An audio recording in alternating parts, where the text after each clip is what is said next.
अगली वीडियो में कह रहा है कि गिर रहे थे घुंघराले बाल, अंश अवलंबित मुख के पास, नील घन सावक से सुकुमार, सुधा भरने को बिंदु के पास। यहाँ पर जो है श्रद्धा के सौंदर्य यानी सुंदरता का वर्णन करते हुए मनु अपनी आंखों से जो देखा उसका वर्णन कर रहे हैं। कह रहे हैं कंधों पर लटके हुए श्रद्धा के बालों बहुत ही सुंदर प्रतीत हो रहा है। घिर रहे थे घुंघराले बाल, बाल सर पर होते हैं, जब बड़े होंगे तो कंधे तक आएंगे, नॉर्मल सी बात है। तो उन्हीं कंधों पर जो है बाल जो लटक रहे थे उसका वर्णन करते हुए कह रहे हैं कि जो अंश अवलंबित मुख के पास, जो श्रद्धा का चंद्रमा के बाद जो सुंदर मुख है और उस मुख पर लटकते हुए घुंघराले बाल बड़े ही सुंदर लग रहे थे। गिर रहे थे घुंघराले बाल, अंश अवलंबित मुख के पास, अवलंबित अवलंब होना, बराबर होना किसके, चंद्र के बाद, चंद्र के समान जो सुंदर उसका चेहरा था, उस चेहरे पर लटके हुए घुंघराले बाल बड़े ही सुंदर लगते थे। उन बालों को देखकर ऐसा प्रतीत होता था मानो नील घन सावक सुकुमार, सुधा भरने को बिंदु के पास। उन बालों को देखकर ऐसा लगता था मानो छोटे छोटे कोमल बादल चंद्रमा मुखमंडल रूपी आसमान में अमृत भरने के लिए दौड़ लगा रहे हो। कहने का मतलब है ऐसा लग रहा था जैसे घन सावक, घन माने सामला, सावक माने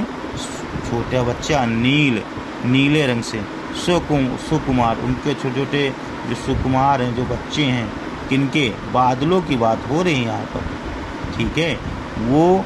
सुधा भरने को बिंदु के पास, वे अमृत भरने के लिए कहाँ जा रहे हों, भरने के लिए आए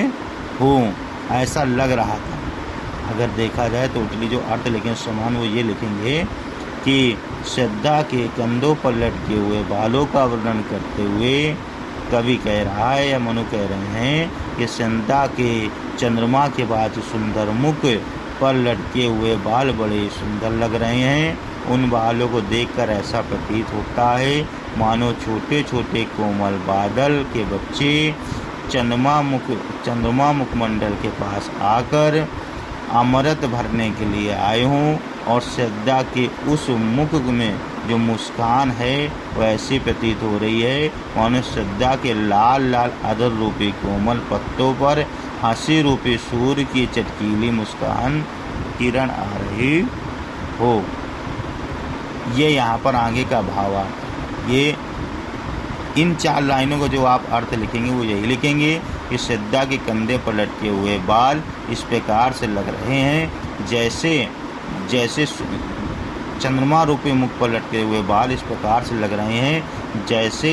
बादल के छोटे छोटे बच्चे अमृत भरने के लिए चंद्रमा के मुखमंडल के पास आ गए हो। और आगे इसके भी उसी के आगे भी कह रहा और मुख पर वह मुस्कान, और श्रद्धा के मुख पर मुस्कान ऐसी लग रही है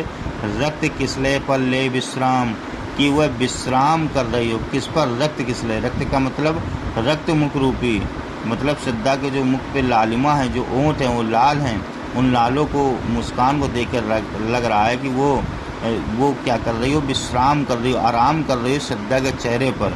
अरुण की एक किरण अमलाई अधिक असलाई सो अविराम, और वह मुस्कान जो जो आराम कर रही है श्रद्धा के मुख पर, वो ऐसे लग रही है, ऐसे प्रतीत कर रही है मानो लाल लाल अदर रूपी कोमल पत्तों पर सूर्य की किरण पड़ रही हो। क्या कहने का मतलब है, पूरे का अगर आप मतलब चारों लाइनों का लेंगे वो ये निकलेगा कि श्रद्धा के चेहरे पर जो मुस्कान खिली हुई है वो ऐसे प्रतीत हो रही है मानो श्रद्धा के लाल लाल अदर रूपी कोमल पत्तों पर हंसी रूपी सूर्य की किरण, मुस्कान रूपी किरण विश्राम कर रही हो। ये आप इसका भावार्थ लिखेंगे।